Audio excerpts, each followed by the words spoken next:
Mimi kwa majina naitwa Bruno Romward Kinunda. Kwa jina linalofahamika ni Bruno Tembo. Ni katibu wa chifu tarafa ya Mbuji.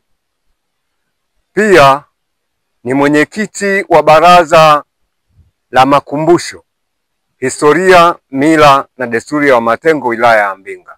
Litembo ni ngome ya Wamatengo.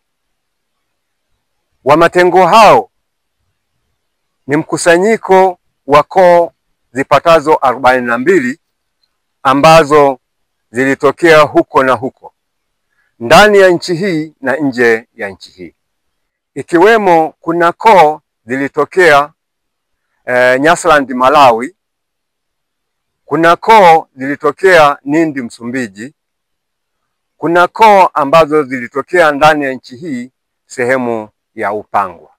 Malengo ya koo hizi kuja katika eneo hili kutoka sehemu kuja sehemu hii ilitokana, moja, koo hizi huku ziliko zilikuwa zina ugomvi wa kabila kwa kabila, kugombania ardhi, sehemu ya kuishi.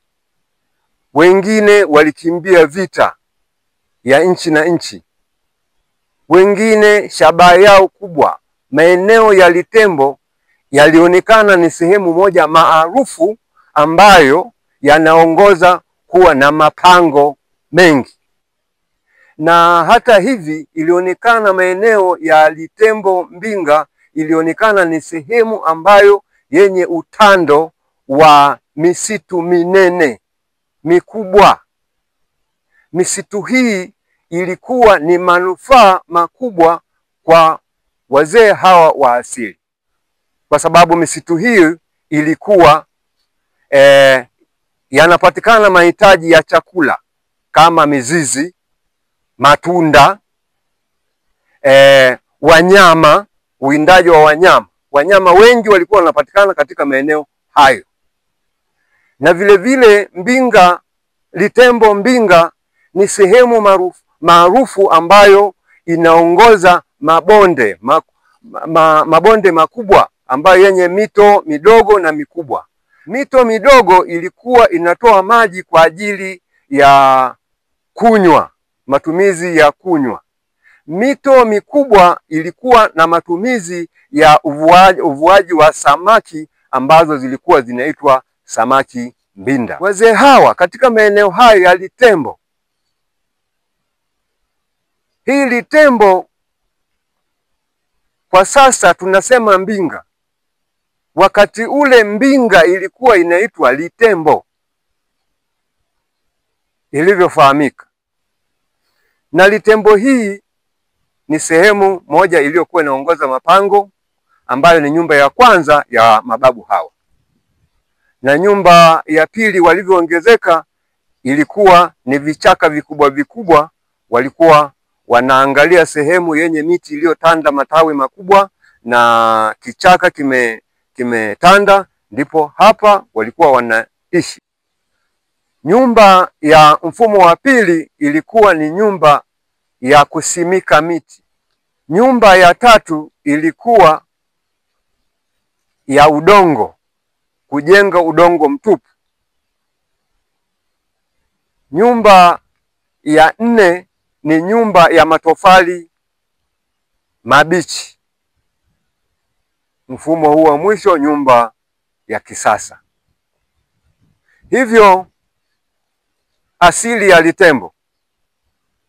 Asili ya Litembo, koo hizi baada ya kukusanyika hapo mahala, wakaangalia wakaona miamba hii ya mawe yamekaa misili ya mnyama mkubwa tembo. Basi wale wazee wa asili wakasema hapa jina lenyewe liwe Litembo, kutokana na miamba hii jinsi ilivyosimama. Jina Wamatengo wakaangalia jinsi misitu ilivyotanda. Kwa lugha ya Kimatengo misitu walikuwa wanaita itengo. yaani misitu iliyopanuka, walikuwa wanaita matengo. Basi wakasema hapo mahala tuite Wamatengo. Koo hizi zipatazo 42, kila koo zilikotokea zilitokea na lugha tofauti. Namna gani waliweza kuunganisha lugha kuwa lugha moja kama ya taifa, isionekane kila koo inazungumza na lugha yake? Wakaunda uongozi. Kiongozi wa kwanza alikuwa ni kiongozi mkuu wa kaya, sawa ni mkuu wa pango, ambaye alikuwa anastawisha familia.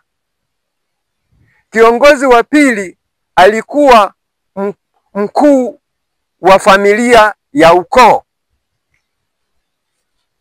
Kiongozi ngazi ya tatu alikuwa ni bampu mkulungu, kwa sasa ni chifu. Ndio huyu chifu aliyeweza kuunganisha lugha ya koo hizi zipatazo 42 kuwa lugha moja ya Kimatengo. Silaha kubwa ya mababu hao wa asili, silaha yao ya kwanza ilikuwa ni kuishi pamoja, ili likitokea jambo, wakipiga balugumu, wakigonga ngoma, wajitokeze wakwamue tatizo lile.